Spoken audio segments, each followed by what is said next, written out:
Hello students, welcome back to my channel. I am Yachana Sharma. Today we are going to discuss our next topic. In previous class we discussed about the fungi kingdom, and in fungi kingdom we discussed about the three classes, that is Phycomycetes, Ascomycetes and Basidiomycetes. One class of fungi kingdom is left, that is Deuteromycetes. So पहले हम Deuteromycetes के बारे में discuss करेंगे. Then we will discuss about the topic viruses, viroids and prions. Clear? Lichens हम already कर चुके हैं, लाइकन्स को हम दोबारा नहीं करेंगे. एनसीईआरटी बुक में लाइकन्स को लास्ट में दिया है, बट हमने लाइकन्स को फंजाई में ही प्रीवियस क्लास में कर लिया था. So will not do it again. Now deuteromycetes are there. Deuteromycetes also known as imperfect fungi. Imperfect fungi. Now why they are known as imperfect? Why they are known as imperfect? Because they have no sexual reproduction. इनमें sexual reproduction नहीं होता है. That's why they are known as imperfect fungi. इनको imperfect बोलते हैं कि ये perfect नहीं है. However when ever sexual stages are found, तो कई बार क्या होता है कि जो ड्यूटेरोमाइस्टीज के मेंबर्स हैं उनमें सिर्फ ए सेक्शुअल रिप्रोडक्शन होता है, सेक्शुअल नहीं होता है, तो हम उनको इसमें ड्यूटेरोमाइस्टीज में ही रखते हैं. बट कई बार क्या होता है कि उनके अंदर सेक्सुअल रिप्रोडक्शन भी मिलने लग जाता है, और कई बार तो वो एस्कोमाइस्टीज से मैच करता है, कभी कभार वो बेसिडियोमाइस्टीज से मैच करता है. तो when ever it match to ascomycetes तो हम उन मेंबर को एस्कोमाइस्टीज में रख देते हैं. अगर वो बेसिडियोमाइस्टीज से मैच करता है तो उसको हम बेसिडियोमाइस्टीज में रख देते हैं. कई बार तो ऐसा होता है कि उसकी ए सेक्सुअल मेंबर को तो हम ड्यूटेरोमाइस्टीज में रखते हैं और सेक्सुअल मेंबर किसी और क्लास में रख दिया जाता है. तो बाद में ये सब करेक्शन कर ली जाती हैं, तब पता चलता है कि हाँ ये एस्कोमाइस्टीज से मैच करता है तो इसको एस्को में जाना चाहिए. ये बेसिडियो से मैच कर रहा है इसका सेक्सुअल पार्ट, तो ये बेसिडियोमाइस्टीज में जाना चाहिए. ठीक है. नेक्स्ट थिंग कि if they don't do sexual reproduction, it means they will do asexual reproduction. तो asexual reproduction is done by asexual spores, and those asexual spores are conidia. Asexual spores, conidia, are present which are responsible for asexual reproduction in Deuteromycetes. Clear? If we talk about their nutrition, they are decomposers. They are decomposers on litter. Litre क्या है? जो भी plant की leaf वगैरह fall down हो जाते हैं, उनकी फ्रूट या फ्लावर्स फॉल डाउन हो जाते हैं, मीन्स डेड एंड डिके हो जाते हैं, उसको लिटर बोला जाता है. तो उसके ऊपर ये डिकम्पोजर्स होते हैं. They can be parasites. Parasites के बारे में बात कर चुके हैं, क्या होते हैं parasite. They can be saprophytes. These things you know very well. Clear? तो एसेक्सुअल प्रोडक्शन होता है, सेक्सुअल प्रोडक्शन नहीं होता है, डिकम्पोजर्स हैं, पैरासाइट हैं या सेप्रोफाइट्स हैं. What about their mycelium? Mycelium is septate and branched. अभी तक हमने हर एक क्लास के अंदर एक्सेप्ट फाइकोमाइस्टीज, सभी क्लासेस के अंदर माइसीलियम सेप्टेट और ब्रांच्ड होता है. जो फाइकोमाइस्टीज क्लास है फंजाई की, उसके अंदर माइसीलियम ए सेप्टेट और सिनोसिटिक होता है. Do you remember septate condition? Suppose this is mycelium, ये ऐसे माइसीलियम है, इसके हाइफे हैं. माइसीलियम में अगर सेपरेटिंग वॉल्स बनी हुई हैं तो ये कैसा होता है mycelium? This is septate. If only multinucleate condition is there, multinucleate condition is there and no separating walls are there, then the condition is known as aseptate mycelium. Clear? Next thing about there example. Example की एक trick है, CAT, cat. 3 example याद रखने हैं cat के नाम से. C for कोलेक्टोट्राइकम, कोलेक्टोट्राइकम. A for Alternaria. Clear? And T for trichoderma. These 3 are examples of the class of fungi Deuteromycetes. Clear? These 3 example you are to learn. I hope Deuteromycetes is understood. So fungi kingdom is also completed. Plantae kingdom, animal kingdom we will not do in this chapter. Plantae kingdom has separate chapter number 3 and animal also has separate chapter, that is chapter number 4. तो अब हम कुछ छोटे छोटे topics हैं उनकी बात कर लेते हैं. वायरसेस के बारे में बात करेंगे, वायरोइड्स के बारे में बात करेंगे, प्रायोन्स को हम डिस्कस करेंगे। इन 3 चीज़ों के बारे में थोड़ी थोड़ी सी डिस्कशन करते हैं। See first thing is viruses. Virus के बारे में बहुत सुना है तुमने। Nowadays you are discussing about the coronavirus. Virus is very dangerous thing for our life. Why it is so? Because bacteria है, फंजाई है या कोई भी और माइक्रो ऑर्गेनिज्म है, वो सब जो डिजीज़ करते हैं all are curable, almost all are curable, because उनका स्ट्रक्चर हमें नोन है, उनकी सभी फंक्शनिंग नोन है। But what about virus? वो तो कोई सेल ही नहीं है, they are acellular organism. उनको किसी तरह का स्ट्रक्चर नोन है नहीं, कोई फंक्शनिंग पता नहीं है उनकी, हमारी ही मशीनरी वो यूज़ करते हैं, उनकी खुद की कोई मशीनरी नहीं है, तो कोई उनके अगेंस्ट मेडिसिन भी नहीं प्रॉपरली बन पाती है कि कैसी मेडिसिन बनाई जाए जो उनके ऊपर अटैक करे properly. So viruses are really very dangerous. You talk about common cold, जुकाम के बारे में तुम बात करते हो, जिससे एक कॉमन सी बीमारी है, एक कॉमन सी डिजीज़ है कॉमन कॉल्ड, जो कौन करता है? वायरस करता है। हम बोलते हैं कि अगर कॉमन कॉल्ड हुआ है, अगर तुम मेडिसिन ले रहे हो तो 7 दिन में ठीक होगा, नहीं ले रहे हो तो 1 वीक में ठीक होगा। इट मीन्स दोनों चीज़ें बराबर है। हाउ? क्योंकि वायरस के अगेंस्ट तो कोई मेडिसिन प्रॉपरली काम ही नहीं करती है, तो लो या ना लो, उसको अपने टाइम पे ही डिजीज़ को ठीक होना है। खैर, वायरस के बारे में बात करते हैं कि virus have 2 components of virus. 2 components. First is nucleic acid, second is protein. Nucleic acid can be RNA, it can be DNA. That's why virus are also known as nucleoprotein. Nucleoprotein, क्योंकि इसके अंदर 2 ही चीजें हैं, एक तो nucleic acid है और एक क्या है? प्रोटीन है। ठीक है। If you talk about its structure, एक कॉमन से वायरस के स्ट्रक्चर की बात करते हैं कि उसके स्ट्रक्चर में क्या क्या चीजें होती हैं। सी,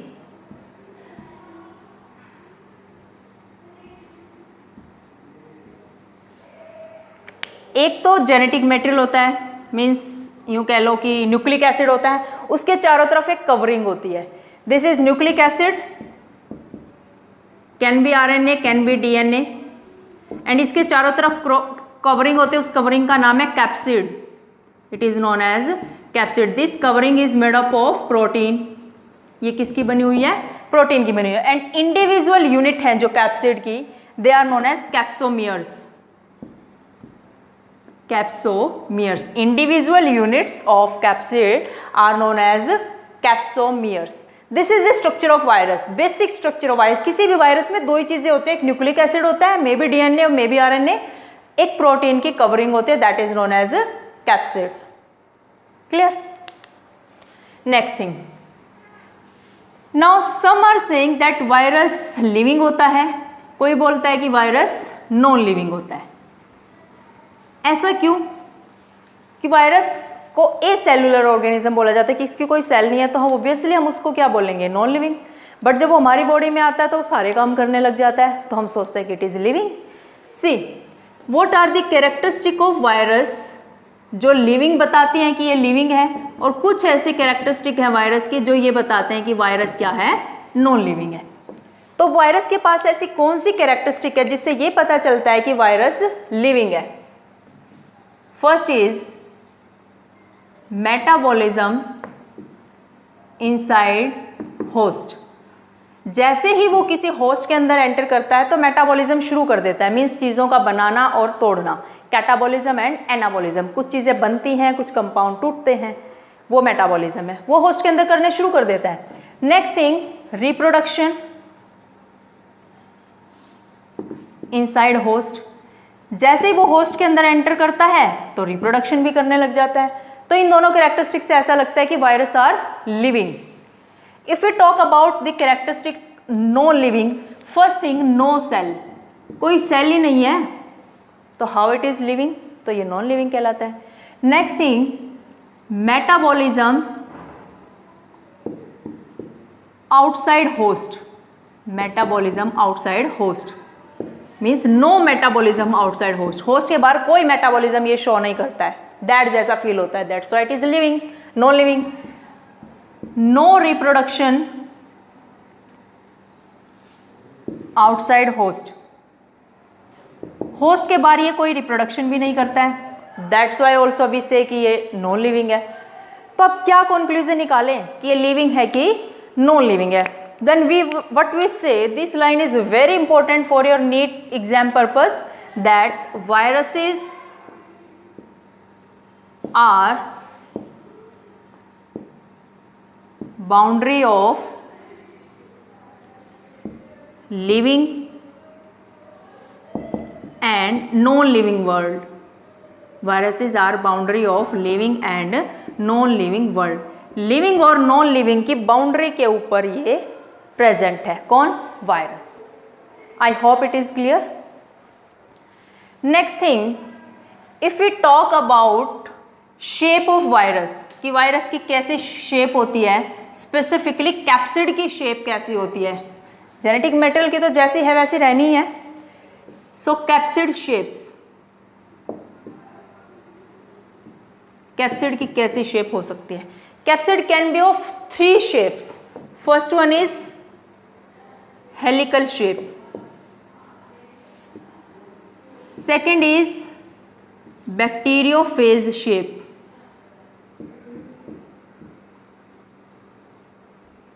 bacteriophage shape. See, if we talk about helical shape, इस तरह की होती है हेलिकल शेप कि अपने ही चारों तरफ जो कैप्सिड होती है अपने ही चारों तरफ लिपटी हुई दिखाई देती है, कि अपने आप को ही इसने रैप कर रखा है। ये शेप होती है हेलिकल शेप, और इसके अंदर इसका क्या होगा? RNA. This is RNA. Clear?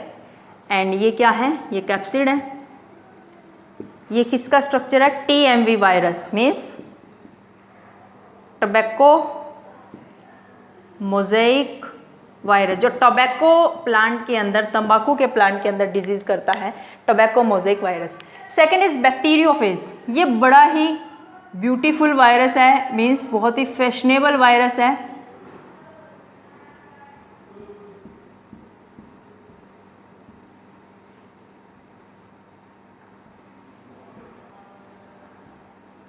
सी, इसका स्ट्रक्चर देखो।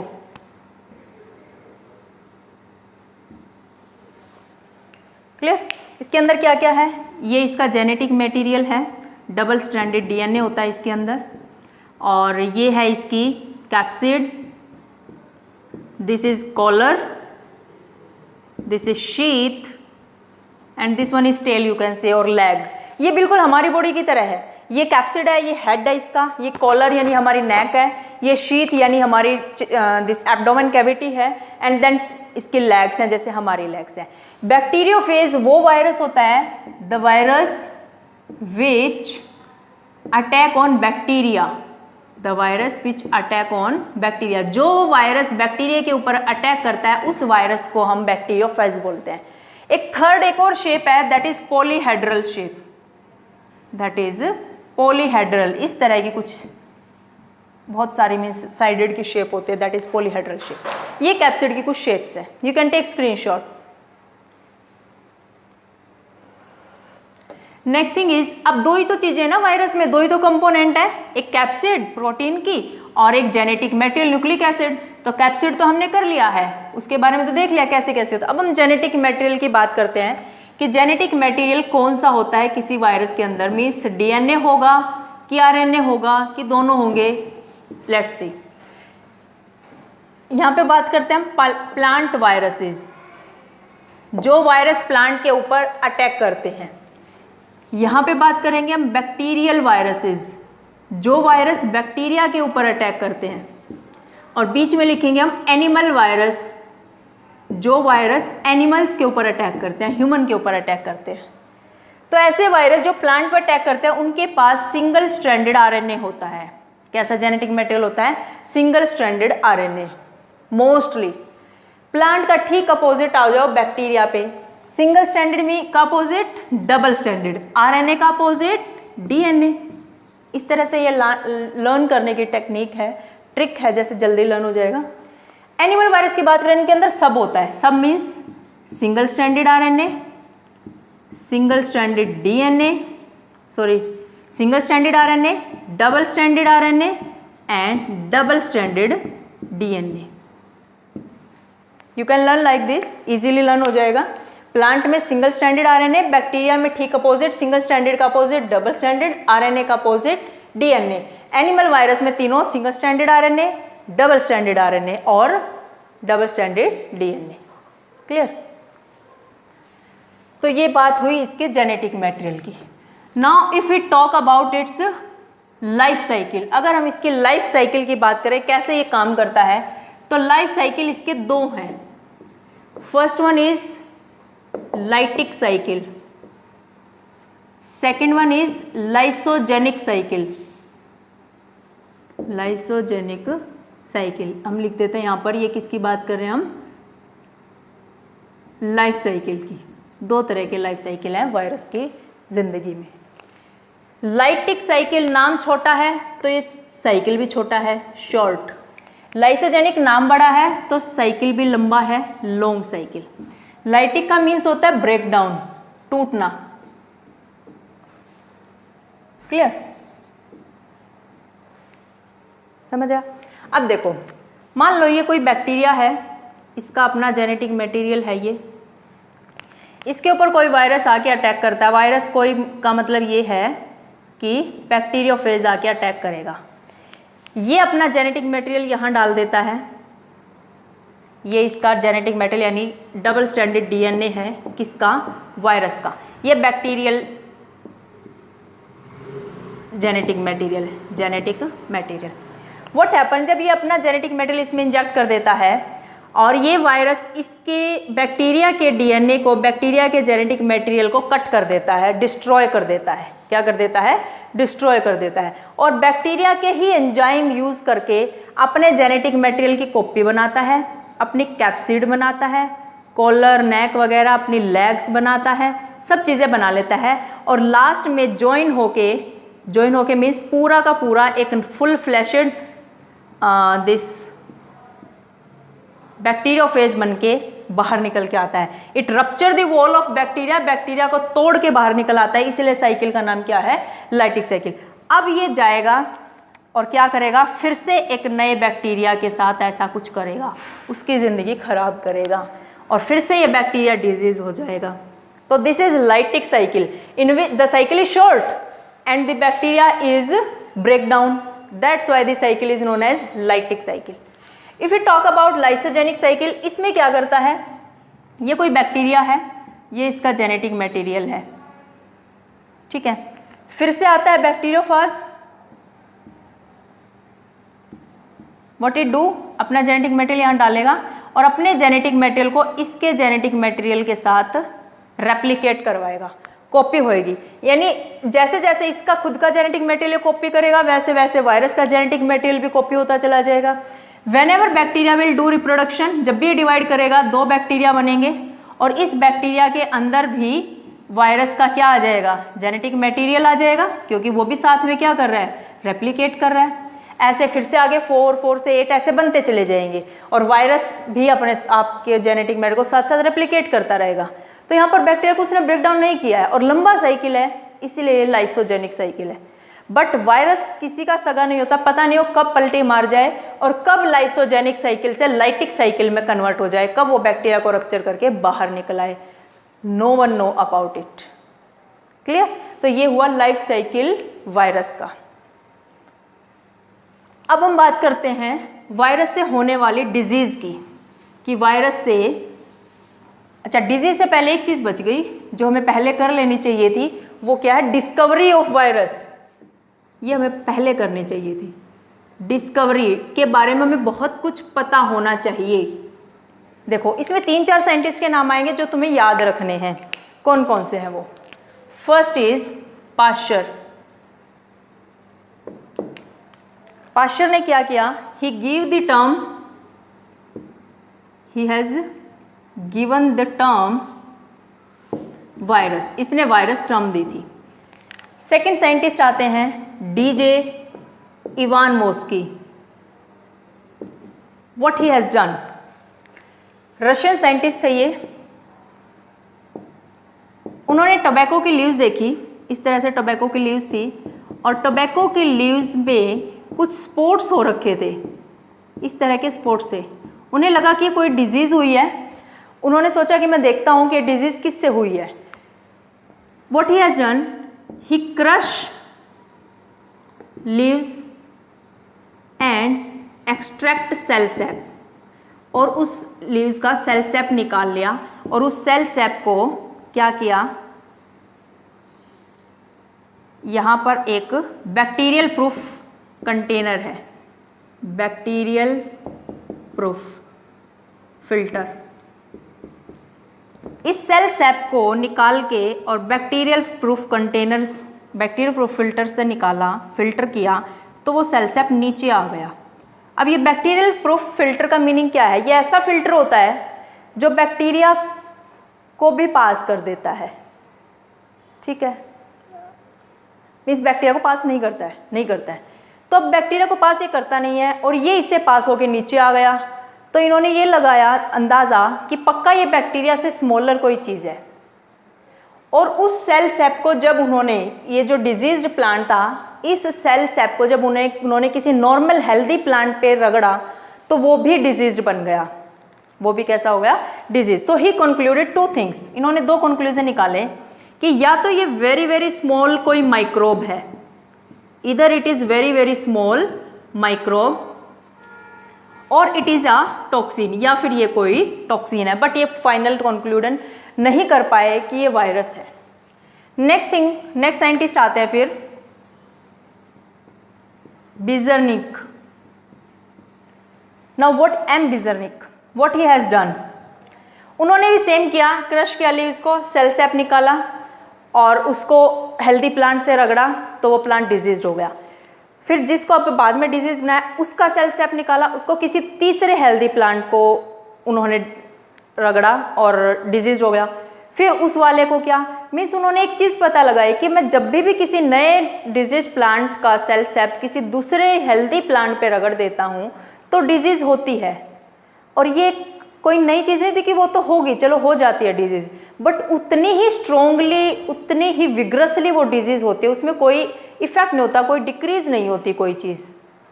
तो उन्होंने ये कंक्लूजन निकाला कि it is not a toxin, it is not a toxin, कि ये कोई टॉक्सिन नहीं है, बट इट इज़, ये स्टेटमेंट याद रखनी है, it is a very important statement, कंटाजियम vivum fluidum, it is contagium vivum fluidum, means it is infectious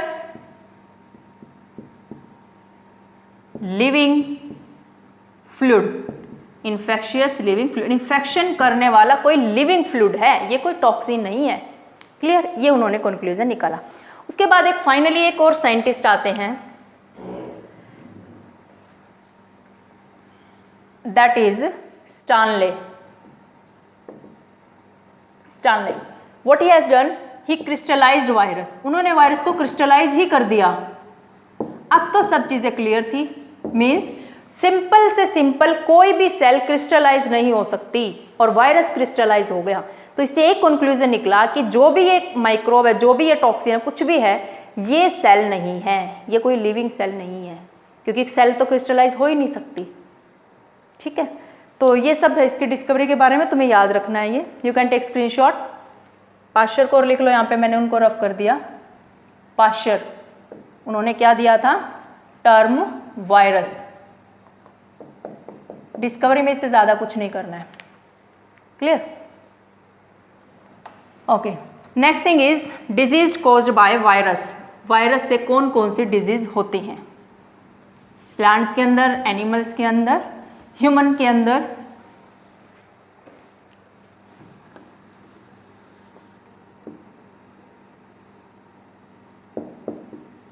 सो इधर हम लिखेंगे plant diseases caused by virus,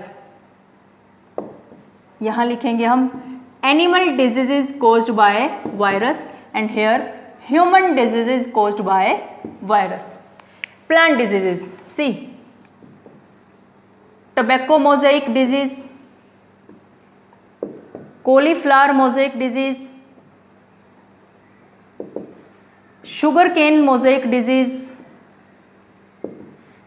chilli mosaic disease, yellow mosaic disease, leaf curl of potato, not potato, leaf curl of papaya, leaf curl of papaya, vein clearing and leaf rolling. इस तरह के नाम अगर तुम्हें कहीं मिल जाएं तो ये डिजीज किससे होने वाली है? वायरस से। कोई भी मोज़ेक डिजीज है, कोई भी कर्ल है, ये प्लांट में जो डिजीज होती है वायरस से होती हैं।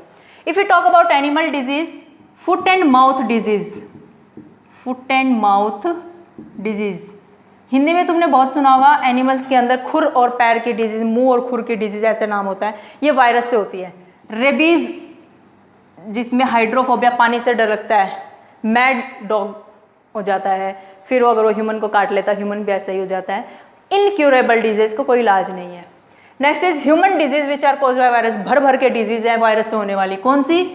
कॉमन कोल्ड, सबसे कॉमन डिजीज जो वायरस करता है, मम्प्स, पोलियो, सार्स। सार्स के बारे में बहुत सुना है, 2000 के अंदर ये डिजीज आई थी, वायरस आया था जिसमें मुर्गी, करोड़ों की तादाद में मुर्गियां मरी थी, हेंस, है ना। जैसे अब कोरोना वायरस की वजह से बहुत डेथ हो रही हैं, सेम ऐसा ही कुछ सार्स के टाइम पे हुआ था। हेपेटाइटिस बी, एड्स, और भी बहुत सारी डिजीज हैं, लाइक डेंगू, डेंगू बोलते हैं कि डेंगी होता है ये, है ना। Chikungunya, chicken pox, small pox, all these disease are caused by viruses. Clear? तो तुम्हें याद रखनी है। ऑप्शन आते हैं कि 4 ऑप्शन दिए हैं, out of these 4 which one is caused by virus या which one is not caused by virus. I hope all the things are clear. One statement is left about virus, बाकी सब चीज़ें कर ली हमने। Viruses are obligate parasite. Obligate का meaning मजबूरी, किनकी मजबूरी है? पैरासाइट की फॉर्म में ही रहते हैं ये, अदरवाइज मर जाएंगे। ठीक है, डन। तो वायरसेस हो गया है। अब छोटे छोटे 5 मिनट का टॉपिक और बच गया, वायरॉइड्स और प्रोन्स का।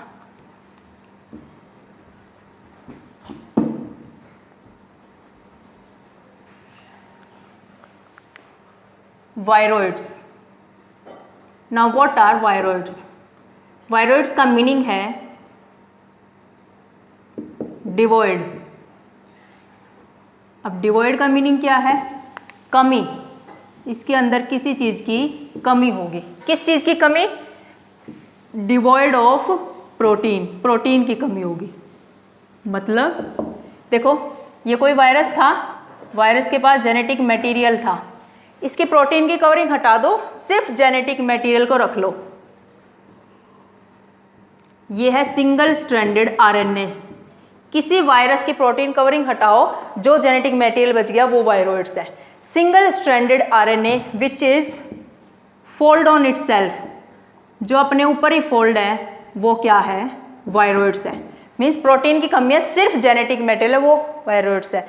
अभी तक तो हम वायरस को ऐसी चीज मान रहे थे कि जो दिखता भी नहीं है, सेल भी नहीं है, फिर भी बीमारियां कर रहा है। अब वायरॉइड्स ऐसा आ गया है जो सिर्फ और सिर्फ जेनेटिक मटेरियल है, फिर भी वो डिजीज कर रहा है।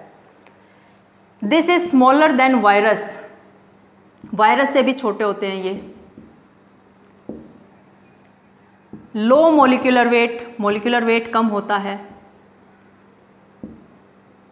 And who discovered it? किसने बताया था इनके बारे में? D.O. Diner. Who told about it? D.O. Diner. Okay, this is not D.O. This is T.O. Diner. Sorry, T.O. Diner. He told about the single-stranded RNA कि ये कोई जेनेटिक मटेरियल है जो वायरस जैसा बिल्कुल नहीं दिखता है और ये डिजीज करता है। तो किसके ऊपर उन्होंने ये देखा कि कोई पोटैटो है और वो किस शेप का है? स्पिंडल शेप का है। नॉर्मल शेप नहीं है पोटैटो की, स्पिंडल शेप्ड पोटैटो। ये कोई डिजीज थी और जो किससे हुई थी? वायरॉइड से हुई थी। तो यहाँ पर तुम लिखोगे कौन से डिजीज करते हैं ये? Spindle potato tuber disease, spindle potato tuber disease. Clear? बस वायरॉइड्स के बारे में यही करना है। You can take screenshot. Last thing is prions. अब हम प्रायोन्स के बारे में 2-3 चीज़ें पढ़ेंगे। इतना ही छोटा टॉपिक है जितना वायरॉइड्स था, प्रायोन्स भी। प्रायोन्स ये भी बिल्कुल वायरॉइड्स की तरह ही है, उनके अंदर जेनेटिक मटेरियल था। अब क्या करो, ये वायरस था, वायरस में जेनेटिक मटेरियल है, जेनेटिक मटेरियल को फेंको बाहर, सिर्फ प्रोटीन को रख लो। एबनॉर्मली शेप ऑफ प्रोटीन,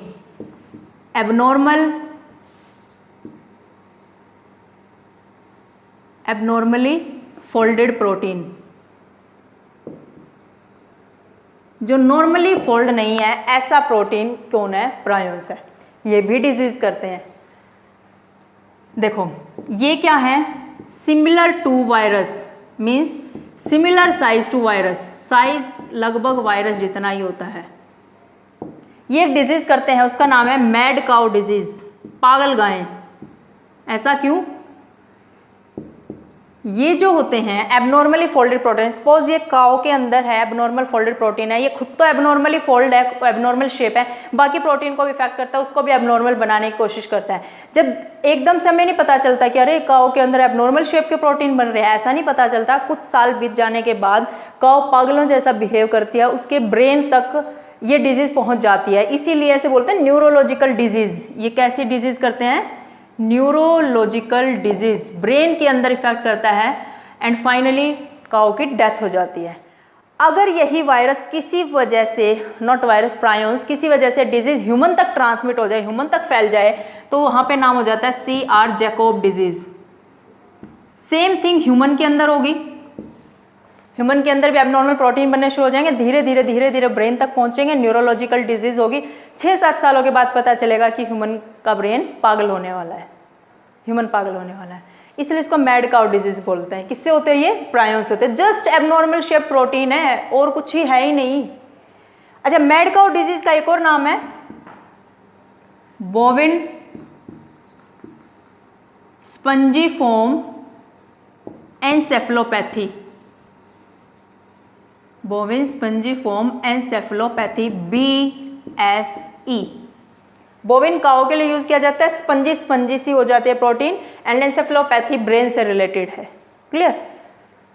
तो प्रायोन्स के बारे में जस्ट यही तुम्हें करना है। NCERT में से ज़्यादा कुछ दिया भी नहीं है ना, इनके बारे में बहुत ज़्यादा रिसर्च और डिस्कवरी हुई है, सिर्फ इतना तुम्हें करना है। So chapter biological classification is completed. I hope you all make the notes. You have prepared the notes from NCERT as well as from my video also. Prepare it well. Do practice of questions. So in next class we'll come with our next chapter, that is chapter number 3, plant kingdom. तो हमने इस chapter में plant और animal kingdom को नहीं किया क्योंकि इनके सेपरेट चैप्टर हैं, तो हम सेपरेट चैप्टर उनको डिटेल से करेंगे। Thank you everybody.